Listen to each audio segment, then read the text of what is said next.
म्हणजे पाटील हे कोणीतरी ठरवून करते असं तुम्हाला म्हणतात? छगन भुजबळ दुसरं कोण नाही, दुसरा आमचा विरोधकच नाही. छगन भुजबळ एकच छगन भुजबळ. त्याला नाद लागलेला आहे.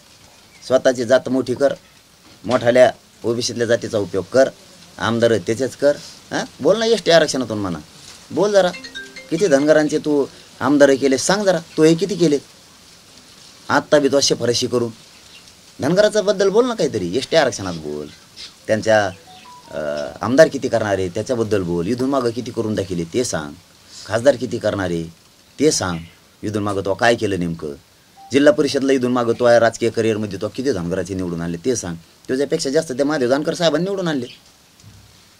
जे नादी लागत नाही छगन भुजबळचे ते पुढे जातात. महादेव जानकर साहेब त्याच्या नादी नाही लागली.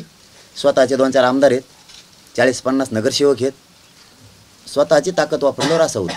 मी म्हणतो संधी आहे. धनगर आणि मराठी जर एकत्र आले तर दोघांच्या जातीचं कल्याण होईल. त्याचं काय नाद लागतं?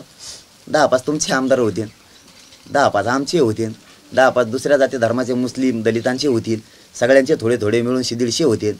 जातीला न्याय मिळेल. त्याच्या कुठं नादी लागत बसलात? लागायच्यात लागा, आमच्यात पाडायची ताकद आहे, आम्ही पाडू. नाही तुम्ही एकत्र आले तर आमच्याकडे एकच काम आहे, मग पाडू.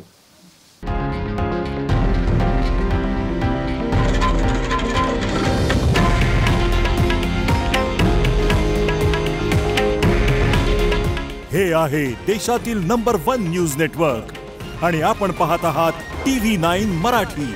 काळजी तुमची, हित महाराष्ट्राचं.